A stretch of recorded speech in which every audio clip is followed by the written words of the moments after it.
Hey there, it's Mary and Sarah here. I'm Sarah, this is my twin sister Mary, and we're in Mary's kitchen.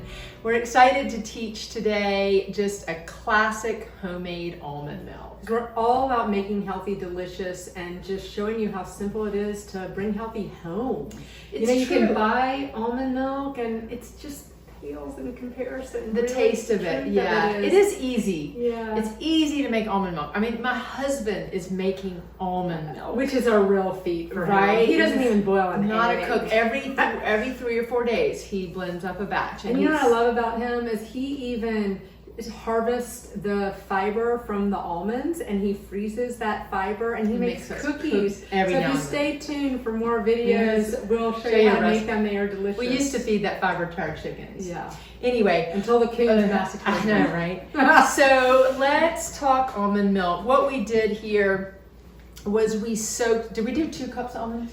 For this recipe, this is 1 cup of soaked almonds. And generally the ratio, so you can have it in your head, is about 1 cup of almonds to 4 cups of water. So Sarah and I like to make it a little bit creamier, so we do 1 cup of almonds and 3 cups of water. So you can do whatever suits you. But we did soak these almonds for 4 to 6 hours and up to overnight. And the reason why that is it releases some of the phytic acid from the nut, making it more digestible. So we just covered this with water, didn't do a recipe or anything. So I'm just gonna now pour out that water. And then we'll add the almonds to the blender here. And Sarah, you can grab some water here. We're gonna add 4 cups of water here. So Mary, I'm not sure that's going to be That's not quite enough. We're going to filter some more water here. We're not going to actually blend this almond milk just because it's so loud and you want to run your blender for about, here wait, I'm going to filter that water. No, I did, I filtered it. Huh? It's fine. You did? Yeah. Okay. Okay, so we've got the water and the almonds. We're going to put a pinch of Himalayan sea salt here into the blender. And we're gonna put some dates. You can put 1 or 2 dates, depending on how sweet you want the almond milk to be. But just a little sweetness. We're not really looking for sweet. We're just looking for a little bit more flavor. When you add 1 date, even or 2 dates, and a pinch of salt, it really lifts the flavor profile. So Mary said it was 1 cup of almonds, about 4 cups of water, or 3, and depending on how rich you want it to be. That's right. So you can play around with the creamy factor.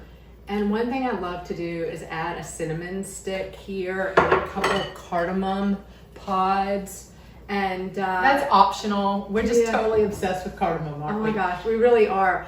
And you can also, if you don't have cinnamon sticks, you can use a little pinch of ground cinnamon. It won't be the same, but it'll be delicious. And then a little vanilla extract to taste. Oh wait, I usually don't add the vanilla extract until after I've strained it. But okay. You can see that either way works. Yeah. Tis true. And I was going to say, if you don't have cardamom pods, you can also use a little pinch of cardamom powder. That works great. So we're just going to blend this, or imagine that we're blending this. And here's how I know it's ready. I just put my hands on the Vitamix here, and when it's just slightly warm, like bath water warm, I know it's ready. And Sarah and I used to take classes at Cafe Gratitude. Remember years ago, it's a raw food restaurant in our area. And we learned that after you blend your almond milk, if you let it sit for 30 minutes or 45 minutes, the overall product is a little bit creamier. Yeah. So if you have time, that's a little tip. Sometimes I'll blend and then go do a few more things and then come back to strain the almond milk through the nut milk bag. About how long are you blending it? You said till probably warm. a couple minutes. 1 to 2 minutes. Yeah. So imagine that we blended this. We're not going to blend it because it makes it very noisy. So we just blended this, and I'm pouring it into the nut milk bag. Or the nut bag. So we giggle. I went on Martha Stewart radio years ago, and we were talking about nut milks, and My husband was out in the car listening to the segment on the radio, and he came running in laughing. He's like, I just love that you called it a nut bag on national radio. We giggled. So this is a nut milk bag, but we have fun with that one. So I just want to say, first of all, it's really satisfying to make nut milk, because I love to squeeze this bag. It brings back memories of milking cows when we were young. Like, it just feels really satisfying. But here's one thing I want to say. It's important to squeeze the bag from the bottom. Some people I've seen squeeze like this, and it puts pressure on the seams of the bag, and then I've had the bag actually explode. So there is just a little strategy here for the longevity of the bag. Now you can make almond milk this way. You can use Brazil nuts in the same way. You could do cashews, make a cashew hemp milk, coconut milk. So many different, you would use the same technique and maybe vary the amount of water to whatever nuts you're using depending on the creamy factor. So you can see, I know you want to get on in here. I'm gonna let you do it. If you're doing something like coconut, are you soaking that too? Is it, how are you, what kind soak of the coconut? But most, we soak, I usually soak all the nuts. The nuts, yes, if you make hazelnut milk, do you soak for hazelnut? I do. Yeah.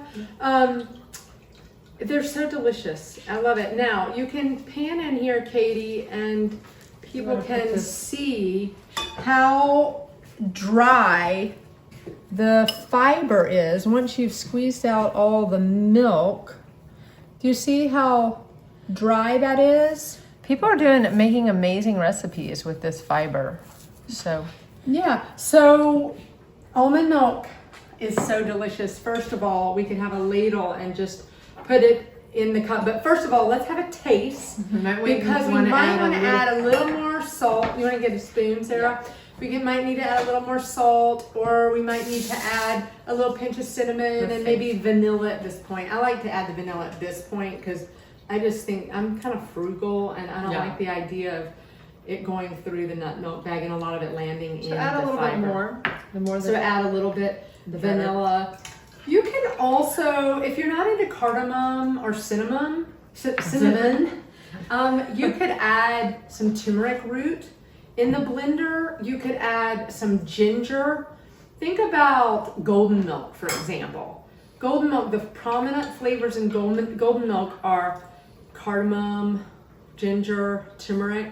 So you could really make a golden milk sort of inspired drink with this. I added a little bit more sea salt in here just to pop the flavor. And another thing you could add is honey. If you wanted this a little bit sweeter, it's sort of past the time where you would add a date. You could add an essential oil. You could add a little lavender oil in there. Yeah. Or a little bergamot. Or a little On Guard. On Guard is a great thing to be thinking about right now with the virus going around. So it's really, really wholesome and delicious. I love this idea of bringing healthy into the home, especially as we're all changing our lives to accommodate what's happening in the world today. So this is a great non-dairy substitute. It's great on cereal. It's great. You can make a matcha latte. You can put this in your chai coffee. Latte. You know what I'm thinking I'm going to do with this is make a chia pudding. Ooh, because I went to the store yesterday and got some amazing champagne mangoes are coming into season. So we'll make, maybe for tomorrow for breakfast, we'll make some chia pudding. Love it. Chop some mangoes or a little chia pudding parfait. So I hope you feel inspired to make almond milk at home, and I hope you feel that we've shed some light on how easy it is. So go to maryandsarah.com for more recipes, and we'll see you again.